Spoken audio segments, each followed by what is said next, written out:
costumes in front of other guys, but if women tried that, they'd be pulled in. You don't do that. That's that's not ladylike. But so they had pockets when they were younger, and women had dresses, no pockets. It's changed today somewhat, but it's still very much the same in a lot of ways.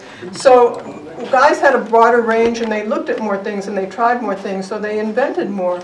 And Jacque always said, like, the first extrusion was made by guys watching other guys taking a shit, and they got the idea of the first extrusion, But anyhow, this is you make a shape, and you heat. Yes, you're feeling that one. You heat a long tube of aluminum, so it can be pushed through that shape, and in this case it was a U shape. And then they extrude it out, and they cut it 40 feet, 25 feet, and they use it in the building trade. And this is just to show how complex an extrusion can be. This says something like extrusions around the world, buy from this company. And they would, the same thing, and they would split it really thin and put it on different things. And this is how Jacque designed the prefabricated home right after World War II. He thought that the aircraft factories were going to close, the aluminum factories, that do aluminum, and so he designed an aluminum house for them so they wouldn't have to close. And then he designed some of the first extrusions that were really, really complex, and they worked real well. So anyway, he talks about extruding full buildings. And you make dies, different shapes, and you extrude the material, and then you cut it. And then you lift it with this and carry it to the site and put it on this way. Of course, this is kind of for film, but you really don't even need to do that. You can put it down here, and you can lift it up and snap it in place. No one will be working. No one's really working. They could watch over. No, they will. They will. Well, just limited work. All of the things that Jacque designs, they eventually come out in technology. They have, and from what I've seen, yeah. But what I'm saying, like, no one's gonna be doing hard labor. why would we want that? It's a waste of people. It's like going to a store. Look at these poor people sitting behind the counter all day long, waiting for people to come in to sell them something. There will be people to look over it, though. No, you don't even need that after a while. In the beginning, yeah. So these modules would be like wired and everything. The modules? Yeah, they could be wild. They can have shapes within it. When you plug them into the building unit, then you just have to connect it. It's like a cannon plug. You can just plug in from the main shaft. Buckminster Fuller came up with that idea as well. Buckminster Fuller had a lot of good, ideas. He was really good technically, but he was really bizarre in a lot of ways. Jacque met him several times through his life. When Jacque met him, he was talking to Jacque, and he said, "See that person over there? He's not very bright because he has a short forehead." He believed in phrenology. And when Jacque met him, he was doing the Dymaxium car, and he would say, "Yeah, it's got a lot of pickup." And Jacque was questioning it, and he said, "No, pick up women. You can pick up women." But Always perfect.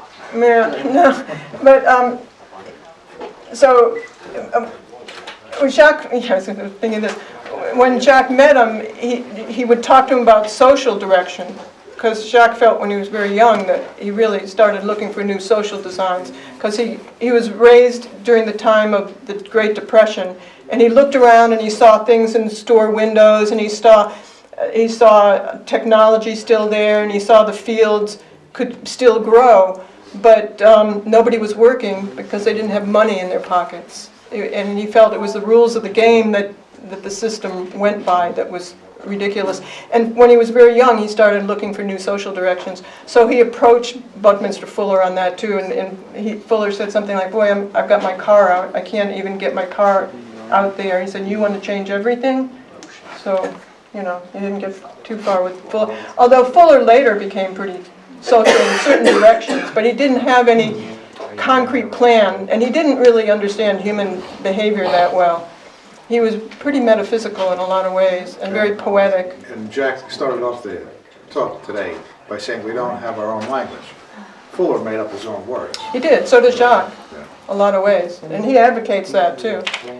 Yeah, then it becomes your word when Other people do that. Yeah, but the words are based on certain things too. You know, like Jacque came up with the idea with the word socio-cyberneering was the name of his nonprofit organization. It was before the word cyber came out and the big rage of cyber, but it was cybernation and engineering applied to the social design. So it's socio-cyberneering. Yeah, but it's based on something. So anyway, this concept, and you can have different designs. I don't know if I got that. So these are all different designs in architecture that this is a cable-stayed building, like a bridge. There you go. You hold up the bridge. You know, in Russia, there's a lot of bridges that fall down, a lot of rooftops that fall down with a heavy weight. So this is very strong, and you don't need columns in here holding up in the middle. This is like a suspension bridge almost. He's got a lot of different designs like that. So, and then this is building, you know, you're talking about individuality. Well, do you think Jacque is an individual? You know what I mean? These people who are fighting and saying, "Whoa, we need more individuality," I think Jacque is more individual than anybody I've ever seen in the culture. I don't think Jacque would stand for a culture that didn't give people that range and the ability to create and design in many different ways. So this is the government. Yeah, this is the government of the future. See, one of those panels, that's right. That's the Earth in real time. And one of those panels would be like the Department of Agriculture. And you can sort of think about it as it would have its electrical chemicals into the soil. When the water table dropped, it would pump more water in there. When the nutrients dropped, it would pump more nutrients in there. What does the government really do today? If you ask them, how do you make better transportation? They don't know. How do you eliminate war? They don't know. How do you get more yield per acre? They don't know. So what do they know? What are they doing? So you can enable technology to serve you best without, you know, it's like when there's a hurricane and a lot of the city is wiped out, and then they have the president fly over and look down and say, you know, yes, there is a hurricane. Things are gone. So what? He doesn't know how to correct it. So I mean, this means we're talking about manipulating the Earth's power at any cost, at any rate, to the detriment of anybody or any country. The resource-based economy and the Venus Project is for the well-being of people and the protection of the environment. And when those are the core roots, along with other things that we're interested in, the thinking is very different, and the way you manipulate things has very different standards. Yeah. So anyway, these are cities in the sea, and the sea really has a wealth of resources in there. Today, the Army, I think it was the Army or the Navy, dumped 67 tons of nerve gas in metal containers off the Gulf. The Gulf Stream in about 1970 or so. So, you know, who are they protecting us? You know, they just carry out orders that are insane. And we'll be cleaning that up. So these are our cities, not just for enjoying yourself, but these are research centers to clean up the environment, clean up the oceans, and extract different things that might be needed from it. Are these on pilings? Is that what it is? Yeah, those are, you know, aircraft runways for the oceans. These are these? Yeah. These foundations that go down Yeah. to the floor? they go down to the floor. It's not floating. Some of these are different ways. Some of them have chambers in it that keep it anchored down there with cables and pilings. And these are automatic bridge constructions right here with the catamaran, the white catamaran bringing out the bridge structures, and then they close and then they interlock, showing how many things can be automated. We can go. This is something that is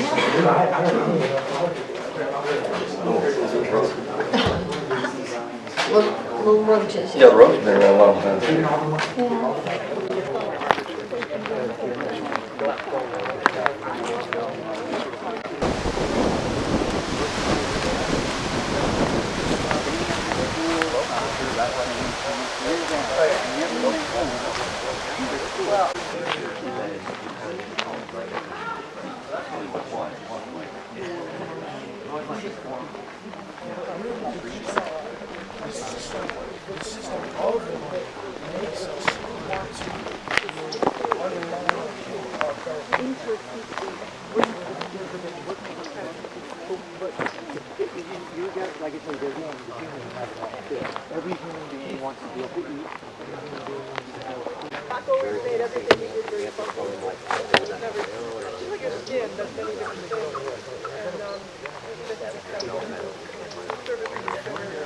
So don't get too close to the water. Come over here if you want to take some pictures.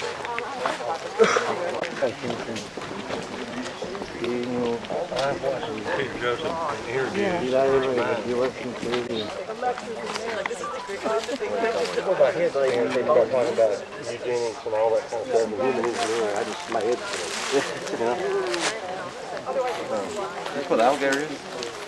Well, it moves around from spot to spot. You probably won't see it today. It's pretty cold. And the babies are out. It's all right. It won't bother you. We used to carry the meetings in here, but now we're in the other building. So. Yeah, they were trying to shoot a video, and an entertainer person came along and told Jacque to break a leg, and he took it literally. So what are you going to do, you know?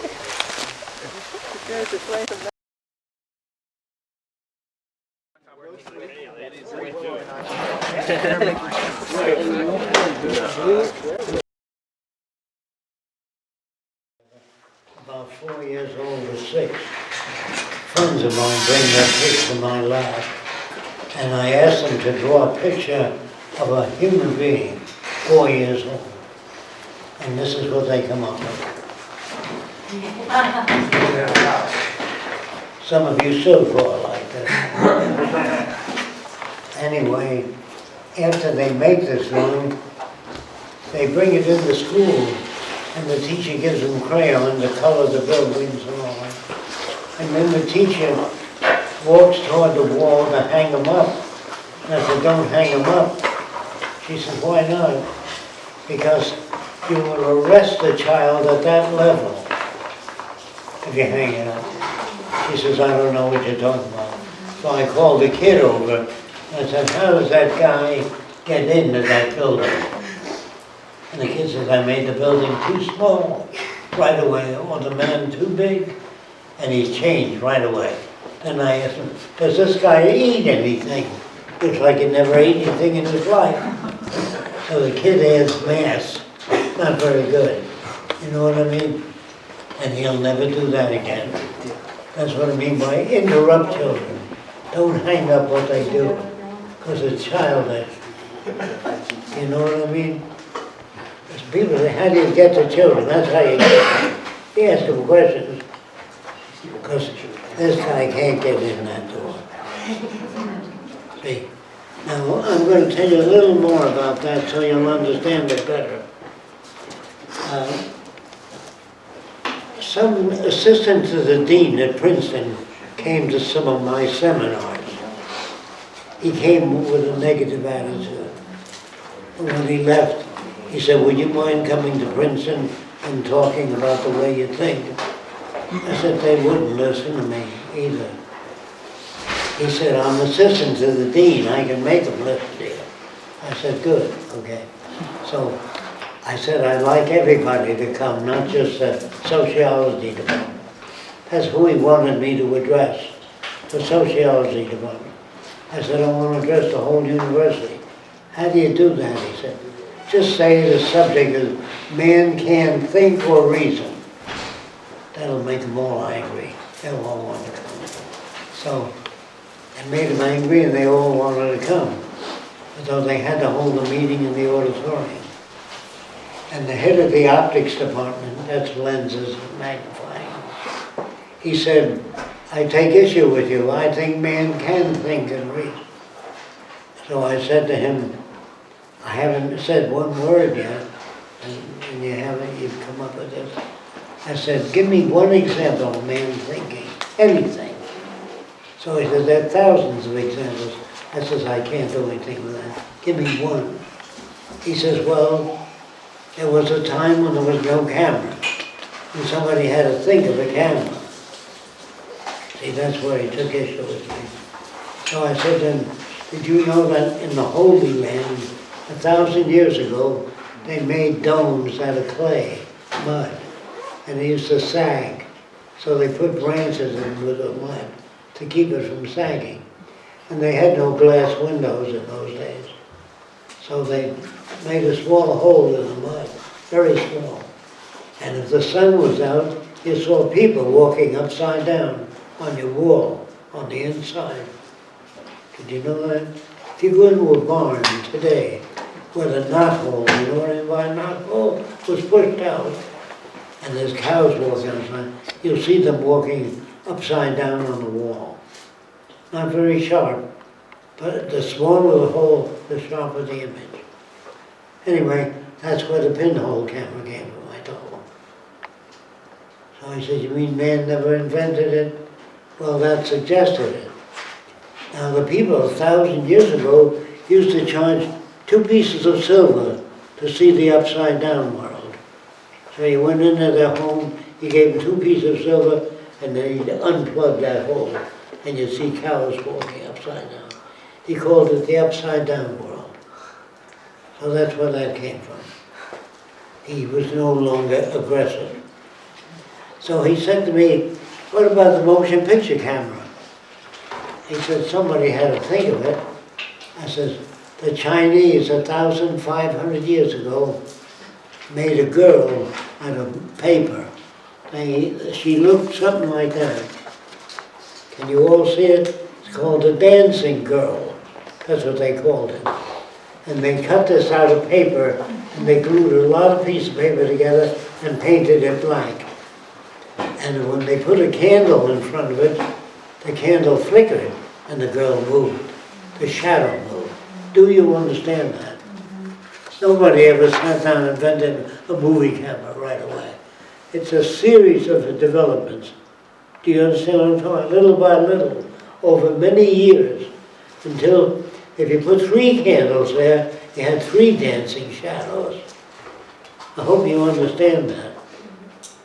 So you don't need to say, who invented the movie camera? Nobody invented it. Nobody can sit down and say, God, make a movie camera. The brain can't do that unless it sees something. Okay. If you understand that, I met a guy named Osceola, who was, the real Osceola was the Indian chief in Florida. I said, do you know where the bow and arrow came from? He said, no, but his great-grandfather told him that the Indians, American Indians, used to skin a bear and put it out in the sun, and it would shrink to half the size, and that bothered them. So they built a frame around the bear and tied pieces of leather to keep it from shrinking. So anybody doesn't understand what I mean? They didn't want it to shrink that much. How did they cut the leather? With natural glass, called obsidian. They cut strips of glass, of the leather.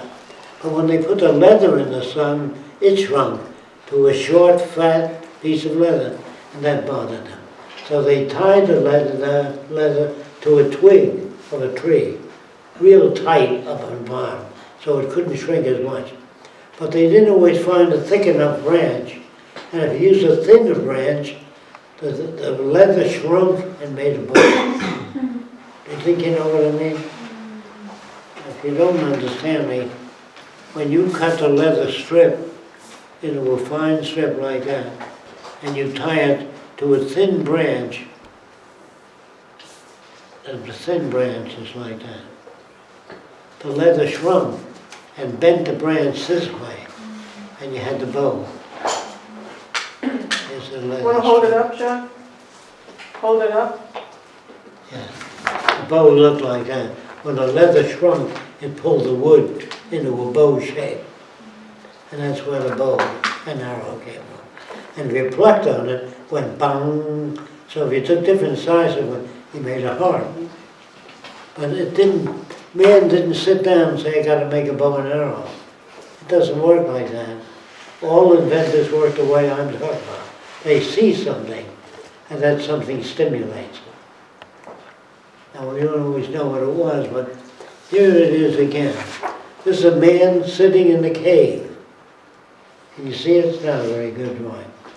When normal little boys climb a hill, if they step on a severe incline, they slip. But you look for a slight flat, and you get up by stepping on the slight flats. Do you know what I mean by that? After you live there 10 years, the hill gets to look different. It gets to look like this.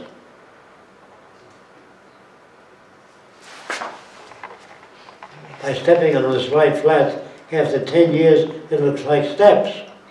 So when you move to a new cave, you made steps. But you don't sit back and say, I gotta make steps to get up the hill. Nobody can do that. Do you understand what I'm saying? That's what I mean by man can't think or reason. He has to have experience. He sees a leaf fall and spin. That's where the propeller came from. Some leaves are twisted, and when they fall, they spin. That suggested the propeller. Leonardo da Vinci was a nature lover, always out in the woods looking at nature. And that's why I had so many ideas. Now, if you want a kid to become creative, let's say you have a kid, and you want that kid to become creative. First of all, I want to tell you what people told me. They told me that some people were creative and some weren't. That doesn't tell me anything. Doesn't teach me anything. So I said, what is creativity? So we don't know what it is. It's just some natural occurrence in man's brain. Now let me tell you what creativity is. You can write it down if you're going to forget. Creativity is taking known elements and putting them together in unique ways. Do you know what that means? Like, they go to a movie and they see a Martian. They say, boy, those Hollywood people sure are good at making Martians. They have imagination. They don't have imagination.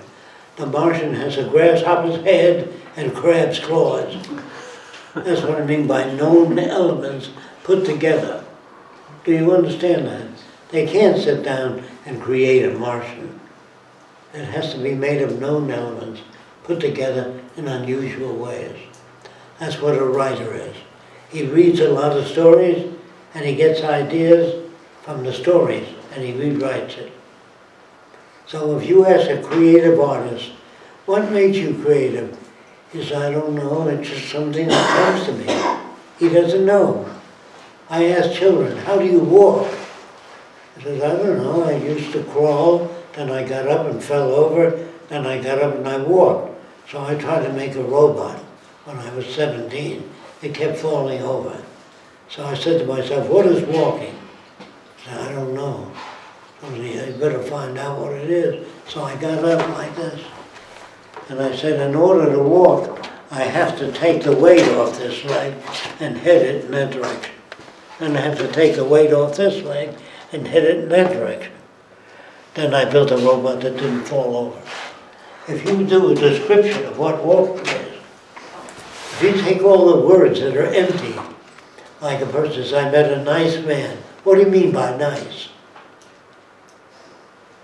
What do you mean by nice? He had $10 million and he gave $2 to a poor family. Is that nice? It's nothing. So ask people what they mean when they use the world ought to live in peace and harmony. How do you do that? I don't know. So it's nothing. It's noise. When a person says, two bad people kill each other, they should learn to be brotherly. Well, how do you do that? It's all left out. So I'm going to tell you what the Venus Project is now, if you don't know. The Venus Project is a plan for having a world that has no war, no hunger, no unemployment, and no corruption. How do you do that? Here's how you do it. You declare all the earth's resources as the common heritage of all the world's people. Does anybody doesn't know what that means? All the earth's resources become the property of all the nations of the world. They are joined together, and all the artificial boundaries that separate people are taken away. And all people are told that they can do anything if they go to school and learn how. So when I traveled through the world on a lecture tour, I saw Arabs in Arab garb with cell phones. I saw photoelectric cells on the backs of camels to heat up the coffee. Isn't that amazing? So it's spreading, technology. And what you have to understand is where it comes from. Where do ideas come from? I don't know, it's just something that I'm born with. No. Here's where it comes from. If you show a kid pictures of insects, all kinds of insects, spiders, centipedes, grasshoppers, moths, the more pictures they have a broader frame of reference. Then show them different kinds of people from Japan, China, Thailand, different faces. He has a broader concept. But if he just sees Americans, he doesn't understand when he sees a Filipino. What's the matter with him? Or what a funny face he has. Nobody has a funny face. They're different than we are. You know what I mean? So show a kid thousands of pictures, then ask him to draw. He'll draw more than he would had not seen those pictures of insects. So the people in Hollywood look at a lot of picture books, look at different sailboats, motor cars. The more you look at, the broader your creativity. So anybody doesn't know what I'm talking about? And if you deprive a child of looking at pictures of different kinds of people, different types of electric motors, hundreds of different types, the more they look at, the broader the creativity. Creativity is not something you're born with. It's something you're trained to by showing kids pictures of different things. Then he says, I'm going to make my own people. He makes them of a little bit from all the other people. Do you understand what I mean? Now people like to believe their own kind is special. I'm a Swede and I'm proud of it. I'm Norwegian and I'm proud of it. That separates people. That's not good. You just say I'm a human being and I'm proud of it. See? When you make a patriot of somebody, they say pledge allegiance to the United States. My grandfather loused me up.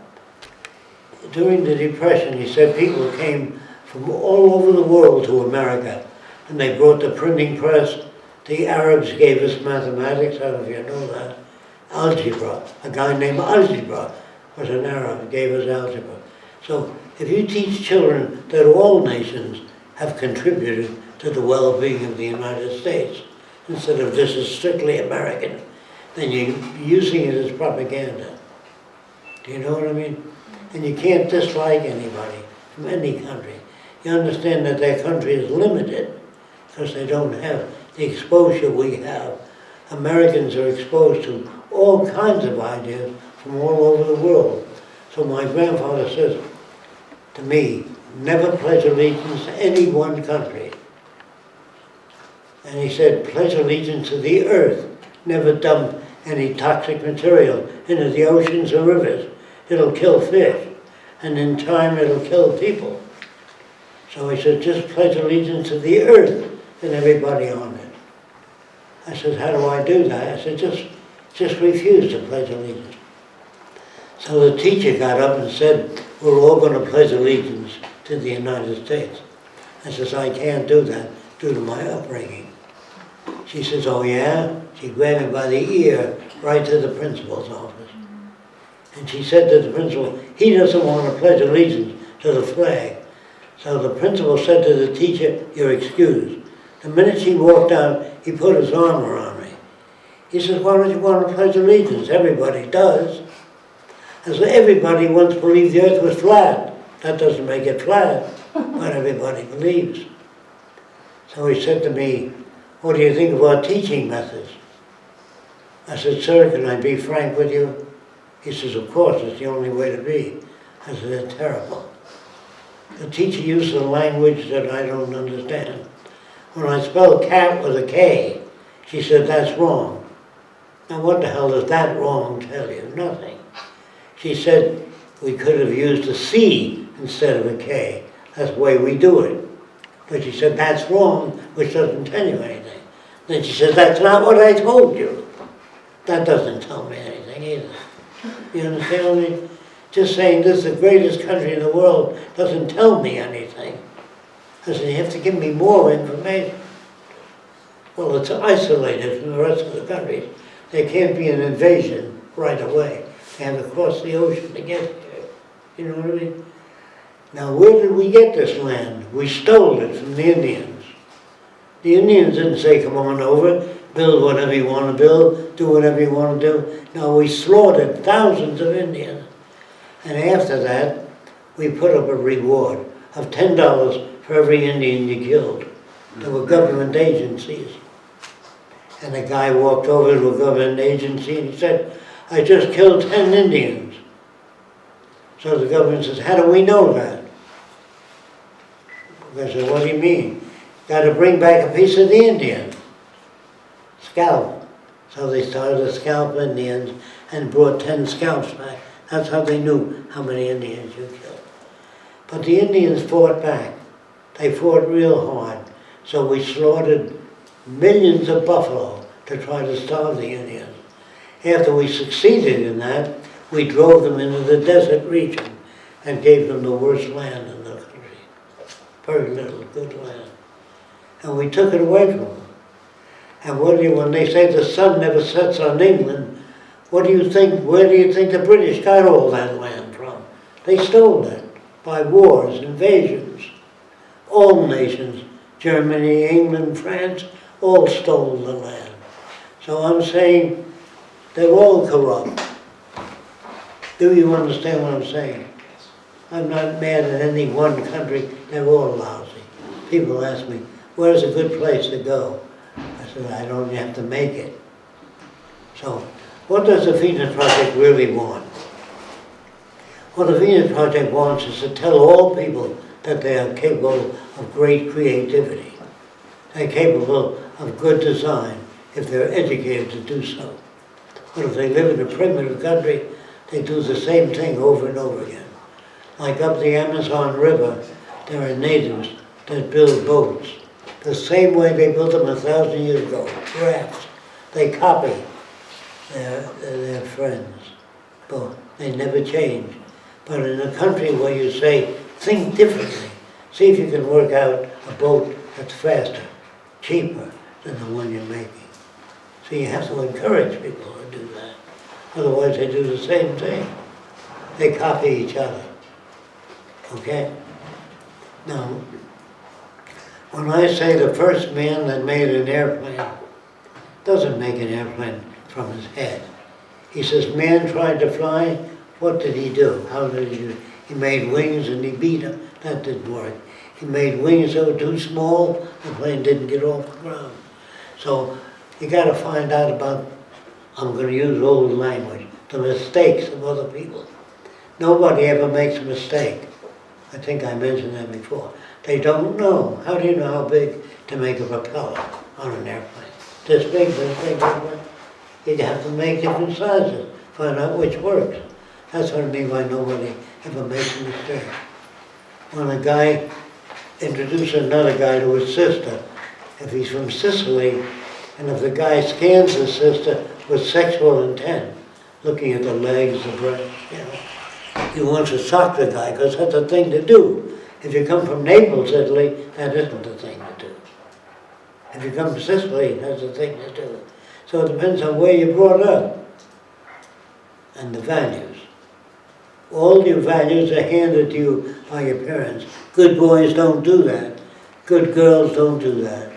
And don't do what? They tell you don't do that. Don't sit around and pet. Wait till you get married. All kinds of stuff which has nothing to do with anything. And they're just your folks talking to you. They mean well. And they're trying to protect you. But they don't know what to do. So I'm saying that most of the world doesn't know what to do.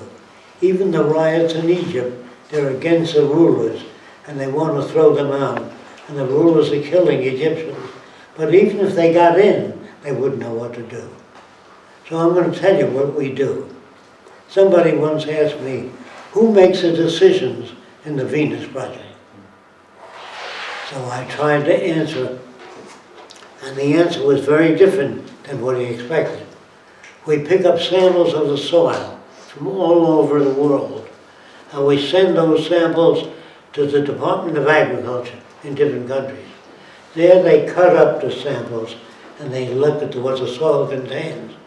And they say, by what this soil contains, it's best to grow beets for 3 years, then rotate to sugarcane. That's not an opinion, that's a finding. You understand the difference? Which is the strongest metal? I don't know. Put it in the machine and bend it, and let us know when it bends. That's how you do it. So you do a survey of what the carrying capacity of the earth is, how much land we have, how much arable land, you know what I mean, that you can grow food on, how much water you have under the ground. After your survey, you say the earth can support 7 billion people. If you go 8 billion, you're going to generate malnutrition. If you go more than the carrying capacity of the earth, if you take a state like Arizona, and you say, how big a city can we build? The answer is, I don't know. How much arable land is there in Arizona? How much water is there underground? Listen, that will determine the size of the city, not Fresco. No one makes any decisions in the Venus Project. They arrive at them. You know the difference? Arriving at a decision or making a decision. Politicians make decisions.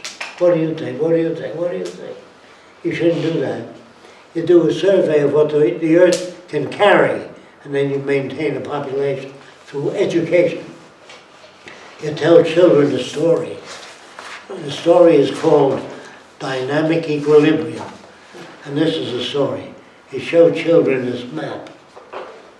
And you show 2 coyotes. And you show 2 rabbits. The rabbits eat the plants under the ground. And they multiply. And the coyotes in this area cannot multiply unless there's enough rabbits to feed them. And if there's a drought and the plant roots die, and the rabbits die, so do the coyotes.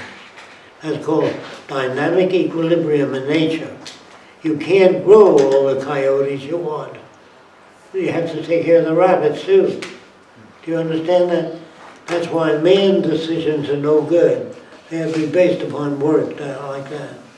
So when the Venus Project says all the Earth's resources have to be shared by all the world's people, then no one will invade your country because you control the water and the soil. By force, your armies took over the richest land, and that's why other people invade your land, because they don't have anything. So war does not occur because people are bad or good. You understand? And people ask me, why do all your buildings have curves in it? I don't see any square buildings. Well, because if you take cement and do this, it's self-supporting. That's what this building is. It uses less cement and supports greater load. If you cement this together, it can hold up even more load. A curved surface, a flat surface, can hold nothing. It has no support structure.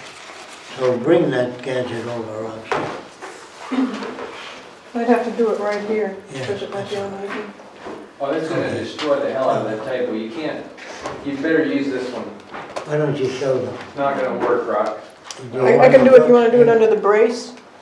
Yes, over Yeah. the rest. It'll be all right, Joe. No, it won't. Larry, Yeah. can you bring some books It'll destroy over? the books, not the It's gonna table. destroy their table. I'm gonna start with, next time we'll try that, so. Is that, I'm gonna wheel this so you can see it, Yeah, I mean, center. toward you. That's it. That's one piece of paper. And you can't do that with a straight sheet. Since when all our buildings are curved, and much stronger curved surface. Those of you that are sitting back here, you can get up and get closer to watch this. And if you got a camera, it's a good thing to turn it on.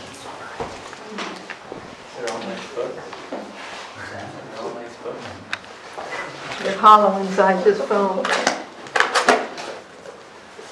It's crazy. Is that just taped? Yeah. You're not supposed to sneeze. Don't put them on the table though. Yeah. Thank you. One at a time.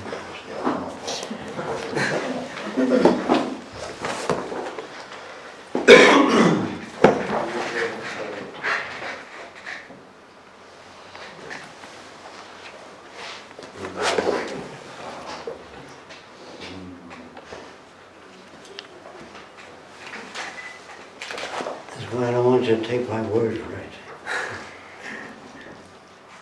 How many we got? Yep. 11.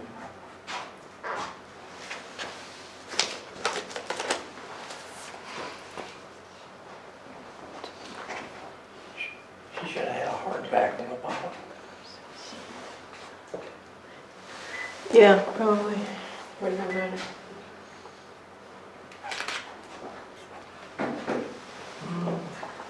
Oh, that's not center. Would you? Looking at that? Quarter of an inch. That's hard to say.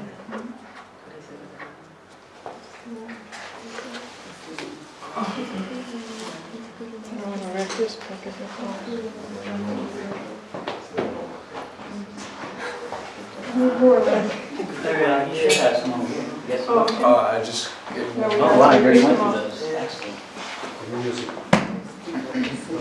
Hold up.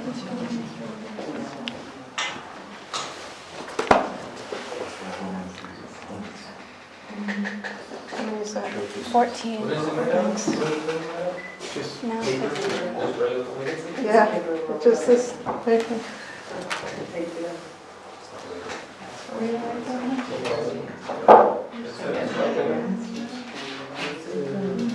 Whoa, Need more there. All right. More. that's More. amazing. More. All the way until it crushes? We want more. It doesn't have a limit. Oh, it does. No limit. We haven't reached it yet. There's always a limit. It's amazing. Let's make the record. I don't know if you change it.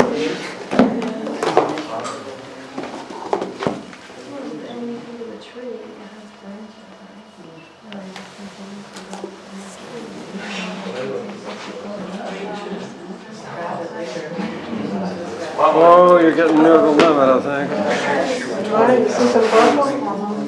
It's a little wobble. No? Don't sneeze, everybody. That's incredible. How many we got? Over record.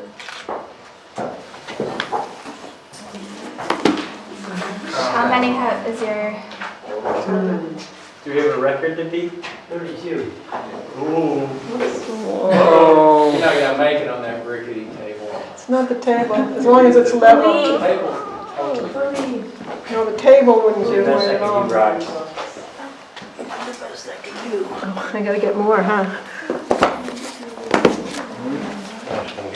Are you out of them here? Watch your head when it falls. 74?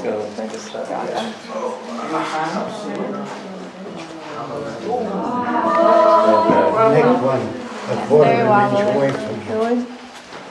8.5 inches away from you. Not here, please.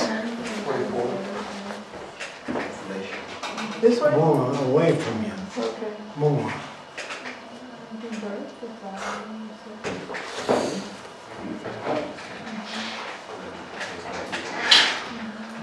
How many is that? It's one piece of paper. This is bigger. I'm afraid. Let me try this on.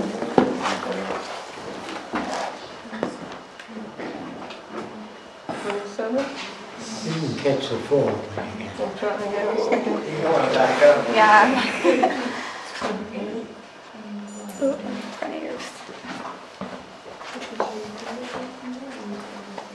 Go for the slide.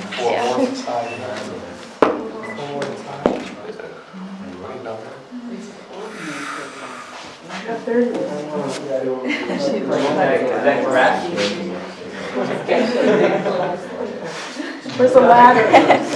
We tried this at home. Yeah, you can try it at home. Just tried the record. That's 32. One more. That's 32? Yeah. Break records? Oh! That's it. Did we do it? Yes. Yep. 33. Oh my God. It should be in the Guinness. Nobody breathe.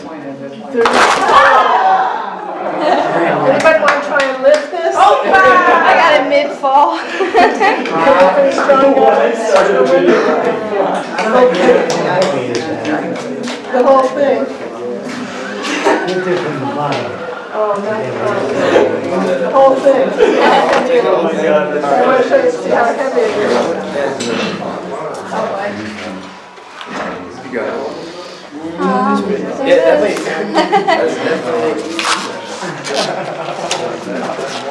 What do you think, 50 pounds? That's pretty. I'll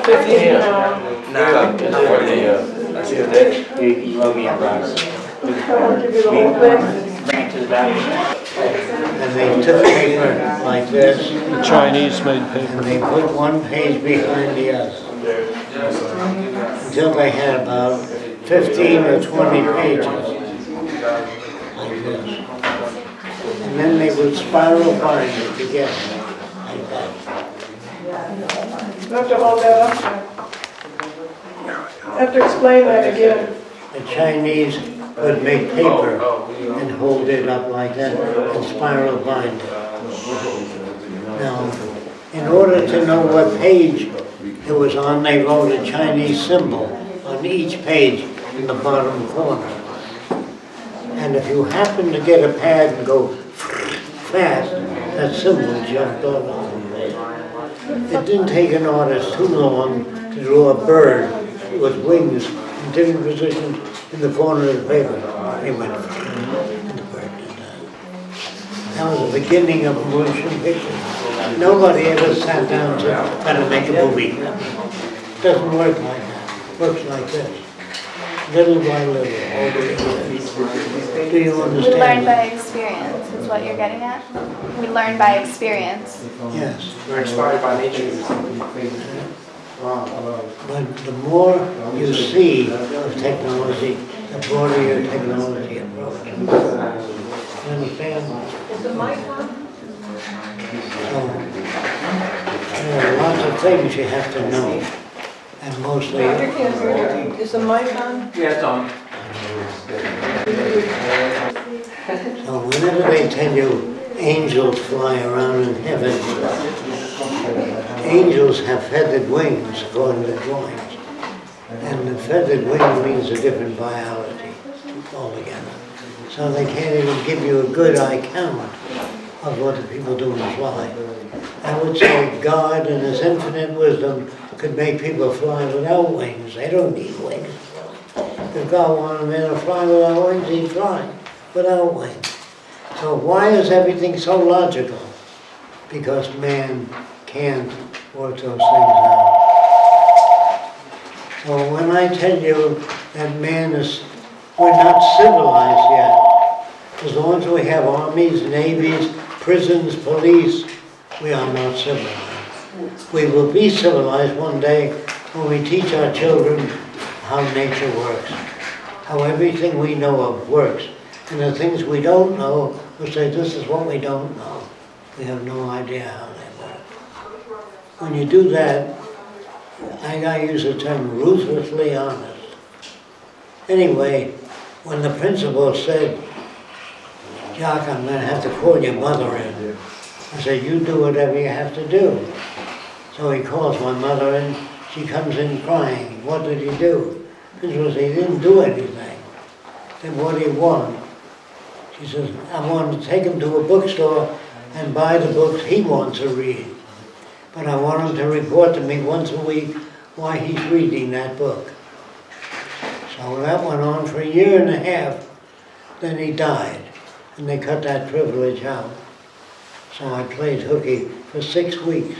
I didn't go to school. I left home with books, but I always went to the public library or museums and read what I wanted to read. The reason I didn't like the school books, they had books like Dickie Dare and His Sheep, On the Way He Met a Cow, Moo Moo Said the Cow, Ba Ba Said the Sheep. That is a nothing thing to give kids. To give kids Cinderella touches a white mouse and it turns into a beautiful horse. If you bring up kids with magic like that all the time, you damage kids. You should teach them about the physical world, everything we know about life, and what we don't know, and not the field. And see, all the kids in this country, I'd say about 99% are alike. They say the same thing to me. Hey you, I can run faster than you. Well, I bet I can fight you. Always the same thing. Why are they so competitive? Because the system is competitive. When I was a kid, all the movies had cowboys, and they had 2 guns, and they never sat down to discuss anything. They solved their problems with the guns. You remember that? In the early movies. So, we never had an intelligent society. So you never know what the future will hold. So what we're trying to do is tell people we need a different kind of society, without money, without politics, and a lot of automation. And women would never have to write their congressman for equal rights. The congressman wouldn't exist, and they'd have equal rights to start with. A woman that can do the work of a man doesn't earn the same amount as a man. Did you know that? They're abused. And women are taught to obey their husband. That makes it easier for the church. We don't want women to obey their husband. We want them to disobey when they're stupid. And men are just as stupid as everybody else. And who wrote the laws? The men. You understand that? So you don't have equal rights. So someday women will be engineers, architects, planners. They won't be wiping the baby's ass or cooking for the old man. He'll do his own cooking sometimes. He'll switch. Anyway, now is the time to question the hell out of everything. And don't accept anything I say unless you check it out as best you can. So, any questions that you feel might be difficult to handle? What would you suggest being like the best way of introducing the Venus Project? What would you suggest being the best way of introducing the Venus Project to others? You have to teach them a little bit about science first. When you ask a scientist how strong this is, he says, I don't know. He has to put it in a machine and twist it, tell you when it fails, pull it apart, and teach them the methods of science, the public, so that nobody makes decisions in the Venus Project. They arrive at them, say, I don't know to start with. So what's the best way to keep the oceans from killing the fish, and then stop poisoning the oceans? We've been dumping radioactive material into the ocean. Did you know that? Spent stuff. And if you keep doing that, you're going to kill the fish. And if you kill the fish, you're going to eventually kill the people. So people are stupid because they are stupid. You don't want them to do that. So you have to educate them, which takes longer. And we can't get on the air. I can't get on the air. Because Larry King said to me, can you avoid talking about the dangers of cigarettes? I said, yes, I can, but I won't. He said, why can't you talk about the future and just leave out the automobile companies? Because I said the automobile companies put an airbag in front of you. And if you hit in front, it inflates. It's good. But if you get hit on the side, your head goes right through the glass. So the whole inside has to be an airbag, not just in front of you. So he said, why don't they do that? I said, I can't answer that, Artie. Anyway, he said, can you come on the air and talk about other things? Don't attack the auto companies and the gasoline companies, because the gasoline companies don't want to see the electric car. Do you understand that? They like it when you drive an hour to work. They wouldn't like it if you lived across the street from where you worked. You wouldn't sell any gasoline that way. So they encourage you to enjoy driving to work. So I would say that your system is basically corrupt in the nature of its structure. Anyway, we want to get all the nations to join together, become one nation to take care of the earth and the environment. No dumping into the oceans or rivers or anything, or the air. A guy named Cottrell, about 80 years ago, designed a system to take smoke particles and pass them through an area where they become electrically charged. The next set of plates adheres to dust particles and smoke. So when you put one in the industrial stack, all you see is hot air coming out, no smoke. That could have been done 80 years ago. Still not done. So we don't apply science and technology where we can to make the world a better place. That's what I mean by a better place, where everybody has the opportunity to go to school without winding up in debt. You can become a doctor or anything, but you can't become a lawyer. There are no lawyers, no businessmen, no advertising in our society, and no funeral parlors. Because who's going to water your grave 150 years from now? Nobody. So no matter how many flowers you put there, it won't work. It still run away. People don't like that. They fly off to another place up in heaven where everything is okay. There's no evidence there. It exists in the human mind, yes. With the system being so corrupt right now, like you just said, with corporations, everything.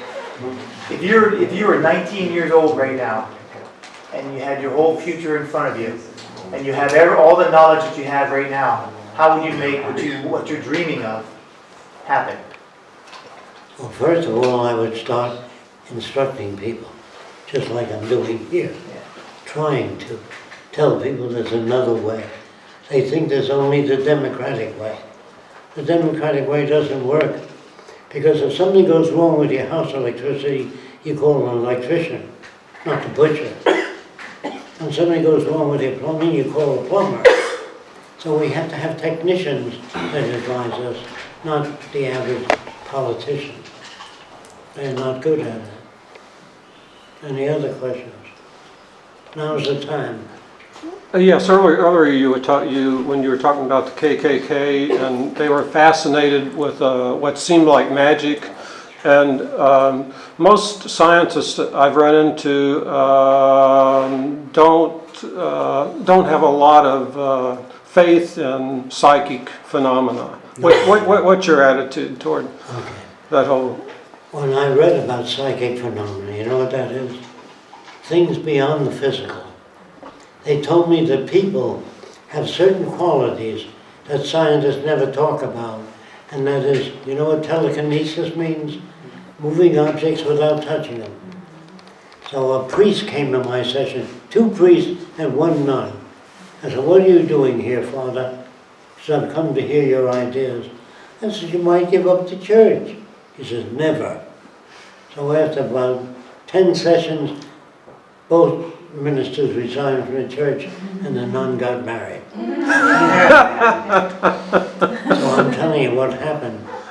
So what happened to the priest, I said, you have to be honest before you can learn the system. No more magic. So they said to me, first, before all this happened, they said, Jacque, there are many things beyond the physical that you never talk about. I said, what's that? They said, telekinesis. I said, Father, have you ever seen it? Yes, I have. Take me there, because you're not a qualified observer, I don't think. So they took me to this woman at Palm Springs, California, who had the power of putting a jug on the table and moving that jug along the table. So that if she can do that, the hell with science. So she put a jug on the table and began to move. So I took my fountain pen and I moved it along the table, like this. And I found a little buzz in it. So I peeled off the veneer. She had a bell buzzer upside down with 4 rubber shock mounts.